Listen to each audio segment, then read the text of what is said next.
Nanavati commission ने आपको clean chit दे दिया, लेकिन ये जो क्लीन चिट है ये आपके जो मित्र हैं ऑपोजिशन में उनके गले नहीं उतर रही, और वो ये कहते हैं कि ये रिपोर्ट जो है बाय मोदी फॉर मोदी है। पहली बात यह है कि जो लोग बिना जानकारी के लिए, बिना कभी गुजरात में एक बार भी नहीं आए थे, दंगों के समय में गुजरात किस पीड़ा से गुजर रहा है देखा तक नहीं था, लेकिन जिसको इस प्रकार के व्यवसाय से आजीविका चलती है वो पहले दिन से ही ये दुकान खोल करके बैठे हैं। आपका इशारा एनजीओ की तरफ है? मैं उन व्यक्तियों की चर्चा कर रहा हूं और नाम देने की मुझे जरूरत नहीं है, जिन्होंने अपना एक व्यवसाय बना लिया था कि इस बहाने अपनी रोजी रोटी कमाना। अब उनके लिए ये चीज पहचानना मुश्किल है, क्योंकि जितना भी इतना झूठ फैलाया हो उनके लिए संभव नहीं है, और वे लोग ये करेंगे ये कोई आश्चर्य की बात नहीं है, क्योंकि उन्होंने अगर 2002 में ही बिना कोई जानकारियों के पहले ही दिन पोजीशन ले ली है तो वो जानकारियों के ऊपर भरोसा करेंगे, नंबर 1। नंबर 2, नानावटी कमीशन है क्या ये हमको समझना पड़ेगा, देश को समझना पड़ेगा। ये नानावटी कमीशन की अपॉइंटमेंट कैसे हुई है? जब 2002 की घटनाएं घटी तो गुजरात सरकार ने एक न्यायिक जांच के लिए संविधान के तहत आयोग बनाने का निर्णय किया, और होनी भी चाहिए, दूध का दूध पानी का पानी होना चाहिए। और सरकार को यह अधिकार होता है कि वो अपनी मनमर्जी का कोई भी जज अपॉइंट करके इन्वेस्टिगेशन करवा सकता है, लेकिन मैंने वैसा नहीं किया। और ये पहली बार हिंदुस्तान में हुआ है कि जुडिशरी को, कमीशन को मोदी सरकार ने खुद ने कहा कि आपके टर्म्स ऑफ रेफरेंस में नरेंद्र मोदी ने भी कोई गुनाह किया हो, गलती की हो, या उसके मंत्रिपरिषद के किसी सदस्य ने की हो तो उसकी भी जांच होनी चाहिए, उस पर भी कठोर से कठोर कार्रवाई होनी चाहिए। ये मैंने खुद ने, मेरी सरकार ने रिजोल्यूशन करके दिया हुआ है।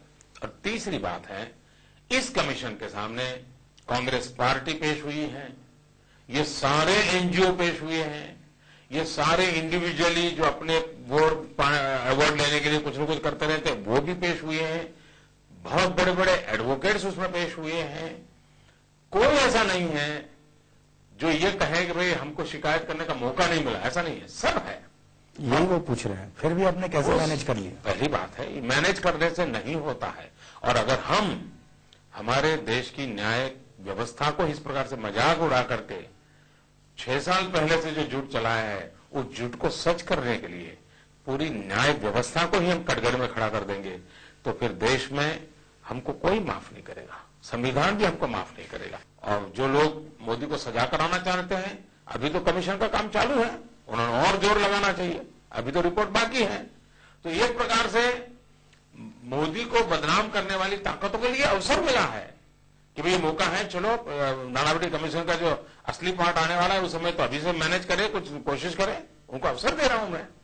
और इसलिए इन्होंने हताश होने की जरूरत नहीं है, जो मोदी को समाप्त करने देखना चाहते हैं। पिक्चर अभी बाकी है। मैं चाहता हूं, मैं कहता हूं भगवान उनको बहुत बड़ी ताकत दे, और जितना ईश्वर ने उनको ताकत दी है पूरी आजमा ले, क्योंकि सच को कभी आंच नहीं आती भैया, और मैं सच के भरोसे जीता हूं, पहले दिन से जी रहा हूं।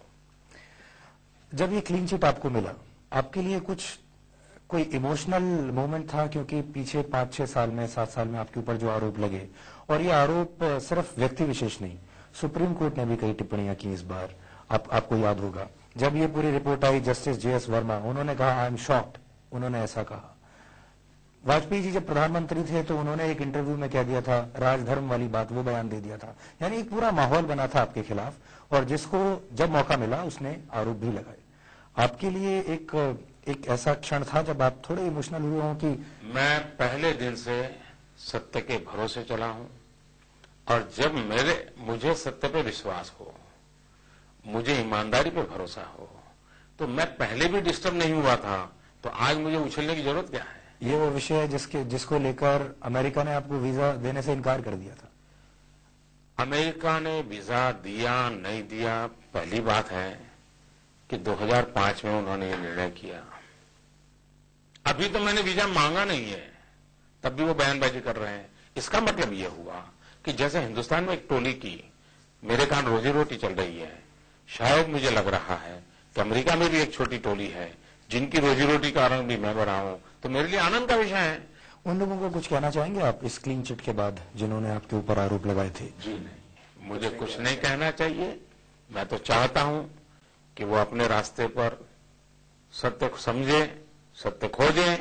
मैं उनको क्यों सलाह दूंगा? एक चीज लेकिन कभी समझ में नहीं आती कि जो टिप्पणियां हुई, चाहे वो सुप्रीम कोर्ट ने की हो, एनएचआरसी ने की हो, बड़े बड़े नेताओं ने की हो, इतने सारे सब लोग जो कि अथॉरिटीज भी हैं, इंडिविजुअल नेता भी हैं, सब लोग मिसगाइडेड कैसे हो गए? क्या ये दुष्प्रचार? मैंने किसी को अभी तक मैं मिसगाइड कहता हूं क्योंकि मुझे स्पेसिफिक कोई आरोप मेरे पर अभी नहीं लगा। और देखिए, ये सारी चीजों में थोड़ी सी भी सच्चाई होती, यानी मानो 100 गालियां पड़ी, 100 आरोप लगे, 100 में से एक सच होता, एक, तो दिल्ली में 4.5 साल से जो सरकार बैठी है, वो सरकार तो मुझे प्रेम करने वाली सरकार नहीं है।